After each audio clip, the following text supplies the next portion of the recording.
Good morning बच्चों। बेटा हमने कल स्टडी किया था about internal resistance, EMF and terminal potential difference कि जो हमारा सेल है उसके कॉरस्पॉन्डिंग इंटरनल रेजिस्टेंस क्या होगा। और आंसर था कि resistance offered by electrolyte and electrodes when current flow in the circuit, उसको हमने इंटरनल रेजिस्टेंस का नाम दिया था।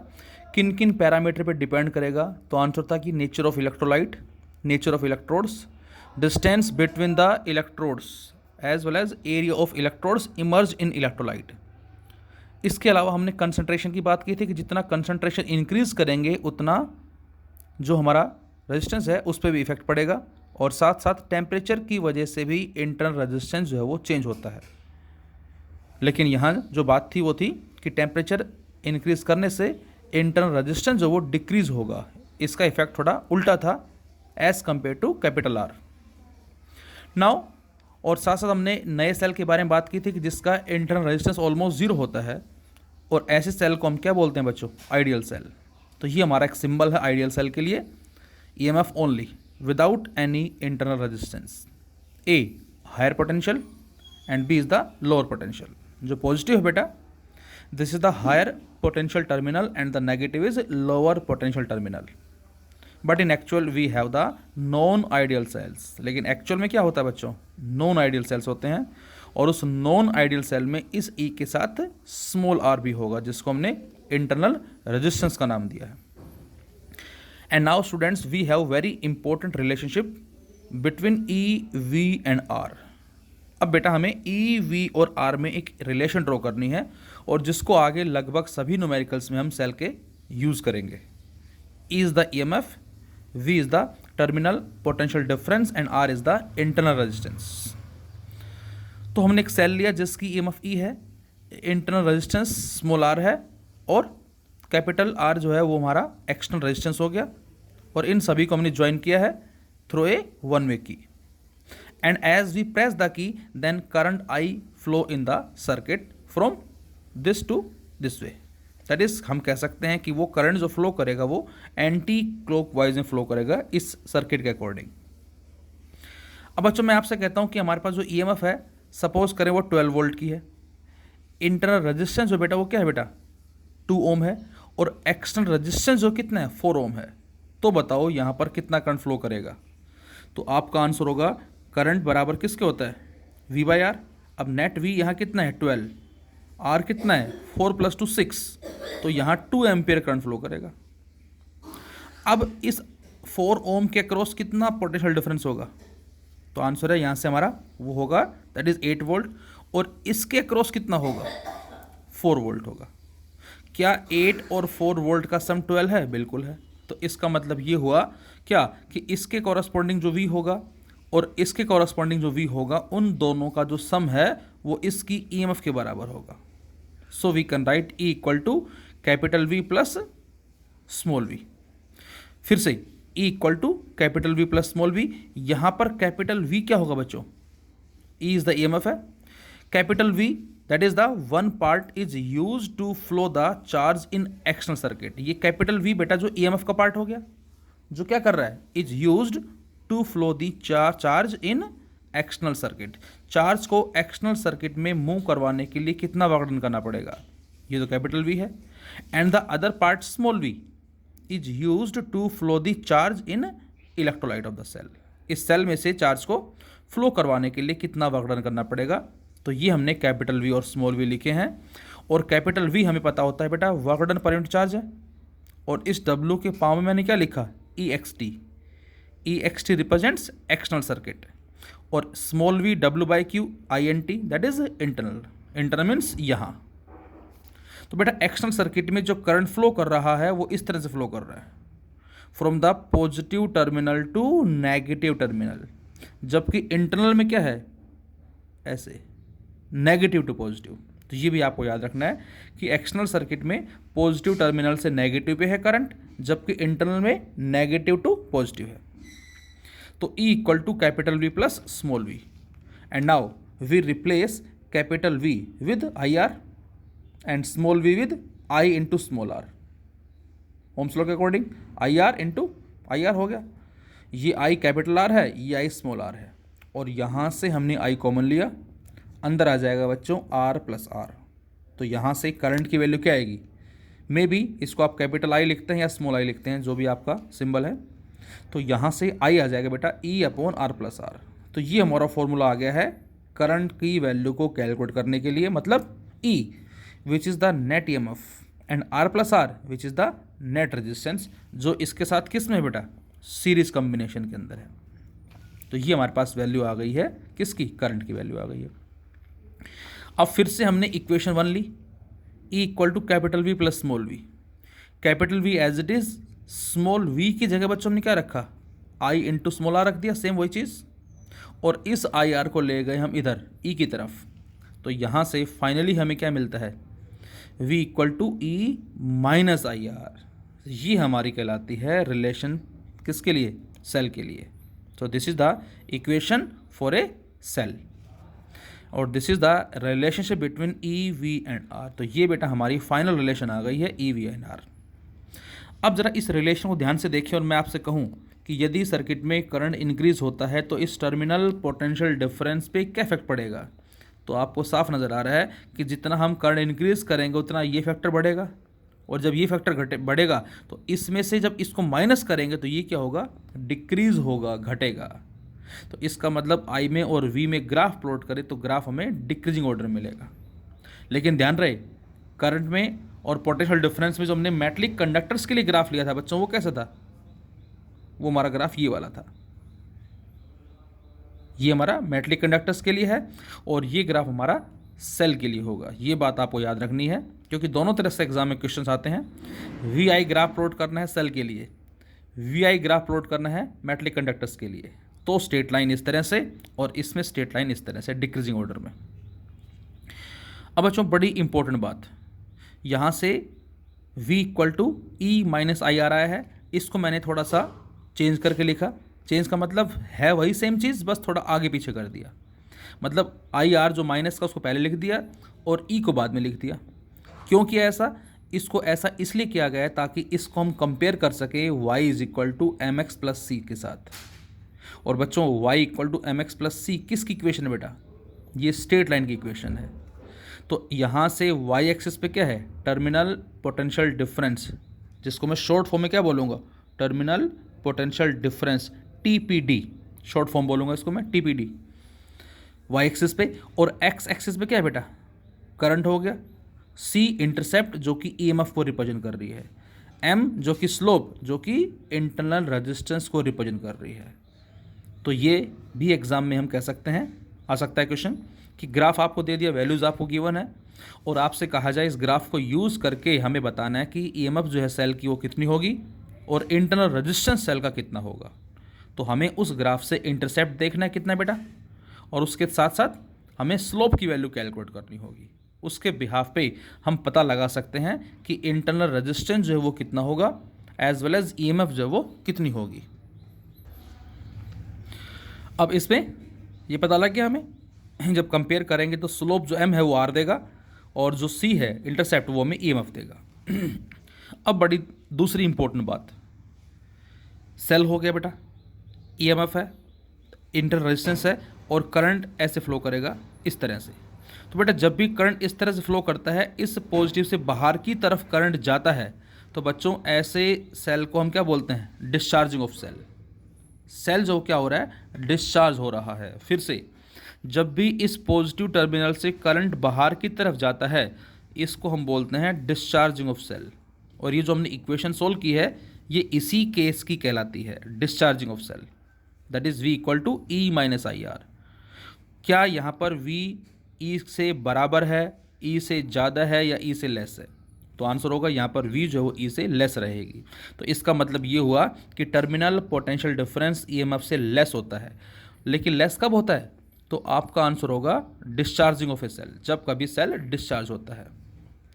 सेकंड केस इंपॉर्टेंट, फिर से सेल है, EMF है, इंटरेक्शन है, लेकिन इस बार करंट इस तरह से चल रहा है, मतलब करंट ऐसे आ रहा है, इसकी पॉजिटिव पे आ रहा है। इसका मतलब क्या हुआ, इस बार हम इस सेल को चार्जिंग कर रहे हैं। ये बात आपको ध्यान रखनी है कि जब भी कभी सर्किट में करंट इस तरह से होता है बेटा, इसका मतलब ये कि हमने इस सेल को किसी बड़े बैटरी या एलिमिनेटर से कनेक्ट किया हुआ है और उसकी ईएमएफ इसकी ईएमएफ से ज़्यादा है, तो उस केस में करंट इससे नहीं उससे इसकी तरफ आएगा और इसको बोलते हैं चार्जिंग ऑफ सेल। और चार्जिंग ऑफ सेल के अंदर क्या होता है बच्चों, जो रिलेशन हमारी V = E + IR, यहाँ पर V = E - IR थी, जबकि यहाँ पर क्या होगा V = E + IR। ये भी हम स्टडी करेंगे किरचॉफ्स लॉ के बिहाफ पे कि किस तरह से इसको हमने +IR लिखा और इसको हमने -IR लिखा, ये हम स्टडी करेंगे आफ्टर किरचॉफ्स लॉ। तो यहाँ से V = E - IR कब होगा, डिस्चार्जिंग ऑफ ए सेल, इस तरह से करंट चलेगा। और V = E + IR कब होगा बेटा, जब भी कभी सेल की चार्जिंग होगी उसके पॉजिटिव पे करंट आएगा, तो वहाँ पर V जो है वो E + IR होगा। और इस केस में बच्चों V जो है वो E से ज़्यादा होगा। तो आपसे कहा जाए कि टर्मिनल पोटेंशियल डिफरेंस EMF से ज़्यादा कब होगा, तो आपका आंसर होगा ड्यूरिंग चार्जिंग ऑफ सेल। अच्छा, थर्ड केस लिया हमने। थर्ड केस में E भी है R भी है। अब जो हमारा सर्किट में जो कैपिटल R था, एक्सटर्नल रेजिस्टेंस था, उसको हमने क्या कर दिया बेटा, इनफाइनाइट कर दिया। अब ज़रा सोचें क्या होगा। तो जब सर्किट में एक्सटर्नल रेजिस्टेंस को इनफाइनाइट कर देंगे तो क्या यहाँ पर करंट फ्लो करेगा, तो आंसर नो, करंट क्या हो जाएगा, ज़ीरो। क्यों, क्योंकि जब रेजिस्टेंस इन्फिनिटी हो गया तो करंट ऑलमोस्ट क्या हो जाएगा, ज़ीरो हो जाएगा। या इसी बात को मैं ऐसे भी कह सकता हूँ क्या, कि सर्किट में जो हमारी की है उसको क्या कर दिया बच्चों, हमने ओपन कर दिया। मतलब या तो मैं आपसे कहूँ कि रेजिस्टेंस जो इन्फिनिटी हो गया, या मैं आपसे कहता हूँ जो की है वो कैसी है, ओपन है। अब इन दोनों ही कंडीशंस में करंट क्या हो जाएगा, ज़ीरो, क्योंकि जब ओपन सर्किट है तब भी कोई करंट फ्लो नहीं करेगा, और जब R की वैल्यू इनफाइनाइट है इसका मतलब भी क्या है, करंट ज़ीरो। और जब करंट की वैल्यू ज़ीरो होगी बच्चों, तो जब हम उस ज़ीरो को पुट करते हैं यहाँ पर, तो V बराबर किसके आ जाएगा, E के बराबर आ जाएगा। इसका मतलब इस केस में V E के बराबर आ गया। तो हमें 3 रिजल्ट्स पता लगते हैं यहाँ से, कौन कौन से, V E से लेस भी होता है, V E से ज़्यादा भी होता है, और V E के बराबर भी होता है। V E से लेस कब होगा, discharging of cell. V E से ज़्यादा कब होगा, charging of a cell. V E के बराबर कब होगा, ओपन सर्किट, या जब सर्किट में जो रजिस्टेंस है वो इनफाइनाइट हो जाए। मीनिंग सेम है दोनों का, ओपन सर्किट बोलते हैं हम, उस केस में V E के बराबर होगा। अच्छा, जब रजिस्टेंस ही नहीं होगा तो क्या होगा, चौथा केस, यदि रेजिस्टेंस नहीं होगा, डायरेक्ट हमारा एक कंडक्टर है विदाउट एनी रेजिस्टेंस, तो इसका मतलब क्या हुआ, इस केस में हमारे पास जो कैपिटल R था बेटा वो क्या हो गया, ज़ीरो हो गया। अब यदि कैपिटल R ज़ीरो हो जाएगा तो करंट बताओ कितना आ गया, करंट की वैल्यू आ गई E/R। और यदि मैं उस करंट की वैल्यू को यहाँ रखता हूँ E/R, तो R से R कट गया और यहाँ से क्या आ जाएगा, बोलो बोलो, तो उस केस में V क्या मिलेगा हमें, ज़ीरो। फिर से जब हम डायरेक्ट एक कंडक्टर ज्वाइन कर देते हैं कुछ इस तरह से, तो इस केस में जो कैपिटल R है वो क्या हो गया, ज़ीरो हो गया। पहले केस में कैपिटल R इन्फिनिटी था और यहाँ पर हमने कैपिटल R को ज़ीरो कर दिया, और जब कैपिटल R ज़ीरो हो जाएगा बेटा तो सर्किट में करंट कितना फ्लो करेगा, E/R। तो यहाँ से सेल से जो करंट चल रहा है वो E/R चल रहा है, और जब इस E/R को हम यहाँ रखते हैं इसकी जगह E/R, R से R कट गया, E - E ज़ीरो, तो उस केस में टर्मिनल पोटेंशियल डिफरेंस जो वो क्या हो जाएगा, ज़ीरो हो जाएगा। Now again note to V = E - IR, और I हमने सोल्व किया था बेटा, I कितना आया था हमारा, E/R + R। Now if we put the value of I in this equation, E/R + R, तो बेटा यहाँ से एलसीएम ले हम, तो ये मिलेगा हमें ER + ER और -ER, और ये कैंसिल आउट, ये आ जाएगा E/R + R, और नीचे से कैपिटल R कॉमन ले लिया हमने, तो हमारी रिलेशन ये आ जाएगी, और ये से कट जाएगा, तो ये हमारी रिलेशन आ गई V = E/1 + r/R। और इस रिलेशन से भी आप बता सकते हैं क्या, यदि हम कैपिटल R को ज़ीरो कर देते हैं, यहाँ पर ज़ीरो रखो, तो जैसे ज़ीरो रखता हूँ बेटा मैं, तो समथिंग अपॉन ज़ीरो क्या बन गया, इन्फिनिटी। अब इन्फिनिटी में कुछ भी ऐड करो या सब्ट्रैक्ट करो वो इन्फिनिटी रहेगा, और E/∞ समथिंग अपॉन इन्फिनिटी क्या बन गया, ज़ीरो। तो जब R की वैल्यू ज़ीरो है तो V भी क्या होगा, ज़ीरो होगा। और ऐसे सर्किट को हम क्या बोलते हैं, शॉर्ट सर्किट बोलते हैं, सर्किट का शॉर्ट हो जाना, सर्किट का शॉर्ट हो जाना यहाँ से। तो जब R 0 है तो V भी 0 होगा। अच्छा, जब R इन्फिनिटी है तब V कितना होगा?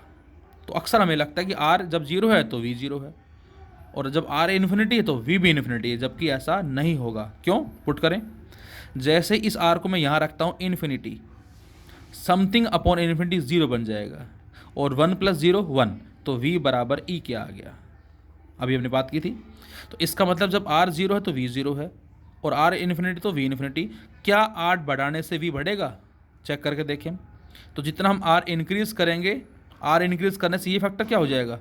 डिक्रीज हो जाएगा, और जब ये सारा डिक्रीज होगा तो ये क्या होगा? इंक्रीज। तो यहाँ से पता लगता है क्या, यदि हम R की वैल्यू को इंक्रीज करते हैं then V also increases, but it doesn't mean, लेकिन इसका मतलब ये नहीं होगा बच्चों कि R यदि इन्फिनिटी है बेटा तो V भी इन्फिनिटी हो जाए। ये इसका मतलब बिल्कुल नहीं होगा। तो क्या होगा? इसका मतलब होगा यदि R इन्फिनिटी है तो V E के बराबर हो जाए। इसका मतलब V मैक्सिमम E के बराबर हो सकता है। कब? जब R की वैल्यू इन्फिनिटी है। तो मैं अब आपसे कहूँ R में और V में ग्राफ प्लॉट करें, ये भी हमारा बड़ा ही इंपॉर्टेंट ग्राफ है जो अक्सर एग्जाम में पूछा जा चुका है।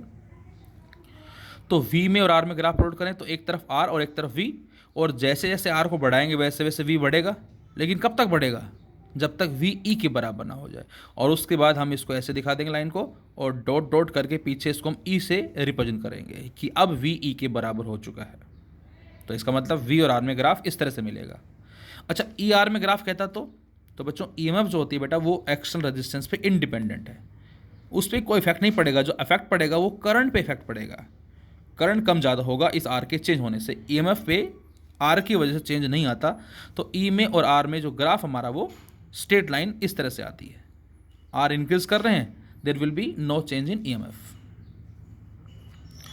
सो फाइनली हम कह सकते हैं V is equal to E minus I R discharging ये circuit, V is equal to E plus I R charging this circuit, V less than E, V greater than E, V equal to E कब? जब circuit में current zero होगा। और circuit में current zero होने के लिए हम या तो कहें ओपन सर्किट है, या हम इसी बात को ऐसे भी कह सकते हैं कि सर्किट में जो हमने वायर लिया है वो एक कंडक्टर है और उसका रेजिस्टेंस क्या है हमारे पास, सॉरी वो शॉर्ट सर्किट हो गया। जो रेजिस्टेंस हमने लिया है वो क्या है? इन्फिनिटी। सॉरी, वापस आता हूँ मैं। करंट की वैल्यू जीरो कब होगी बेटा? फिर से जब हमारे पास ओपन सर्किट होगा, की ओपन है, कोई करंट फ्लो नहीं करेगा, या जो आर होगा हमारा सर्किट में वो क्या होगा? इन्फिनिटी होगा, इनफाइनाइट रेजिस्टेंस होगा। तो उन दोनों ही केसेस में करंट जीरो होगा, और जब करंट जीरो है तो उस केस में हम बोलेंगे क्या कि V जो है वो E के बराबर हो गया है। शॉर्ट सर्किट, हाँ अब आते हैं इसमें हम। शॉर्ट सर्किट में R जीरो हो जाएगा, और जब R जीरो होगा तो I आ जाएगा E/R, और ऐसे केस में V जो है वो क्या हो जाएगा बच्चों? जीरो हो जाएगा। Terminal potential difference becomes zero. अब हम इस टर्मिनल पोटेंशियल डिफरेंस को मेजर करने के लिए अक्सर क्या करते हैं? हम इसके पैरेलल में एक वोल्ट मीटर जो वो कनेक्ट कर देते हैं, और ये वोल्ट मीटर क्या करेगा? इस टर्मिनल पोटेंशियल डिफरेंस को मेजर करता है। तो इसका मतलब जो हम अभी बात कर रहे थे इस V की, V E से लेस है, ज़्यादा है, कम है, तो वो हम आइडेंटिफाई कर सकते हैं इस V के बिहाफ पे।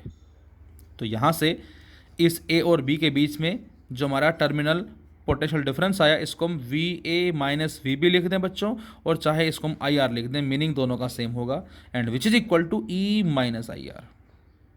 सो V equal to E minus I R, और IR कितना है बेटा? यहाँ से इसको इधर ले आए, इसको इधर ले गए हम।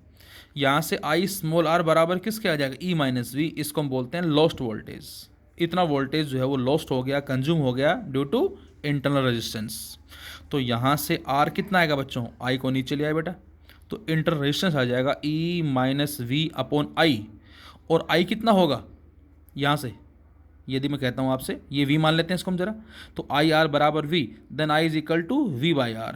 तो हमने I की वैल्यू रख दी V/R, R ऊपर चला जाएगा, E माइनस V/V, इसको E/V माइनस V/V जो कि क्या बन जाएगा? 1 बन जाएगा। तो बच्चों ये हमारा कहलाता है expression for internal resistance, R equal to E/V minus 1 into capital R।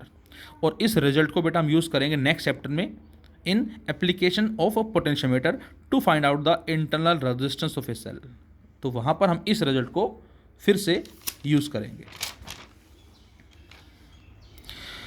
बच्चों हम हीटिंग इफेक्ट में स्टडी करेंगे, हीट के बारे में, पावर के बारे में, और जो हमारी आती है सॉल्व करने के बाद I² R या वी स्क्वायर बाई आर।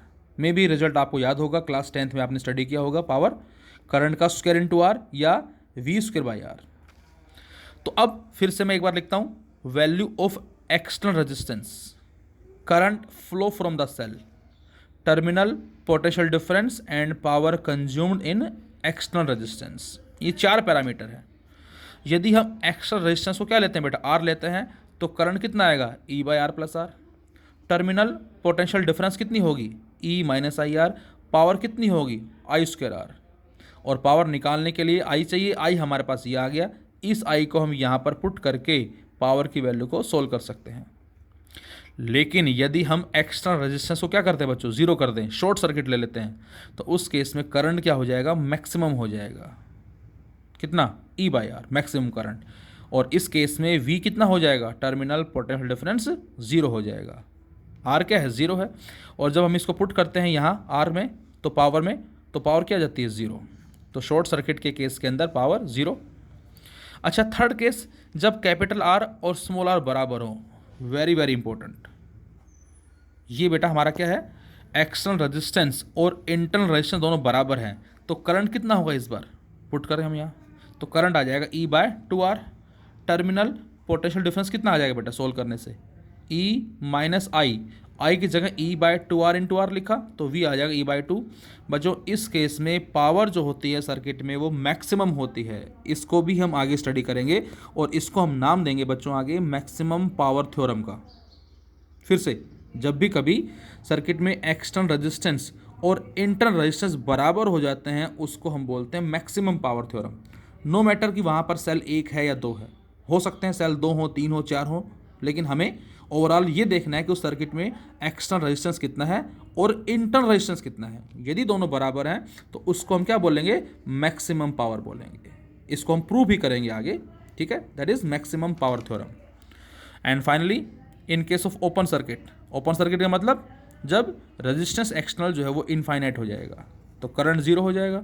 और जब करंट जीरो होगा तो टर्मिनल पोटेंशियल डिफरेंस ईएमएफ के बराबर होगी और पावर क्या हो जाएगी बच्चों, जीरो। क्यों, क्योंकि करंट जीरो है तो पावर भी क्या हो जाएगी, जीरो हो जाएगी। Thank you.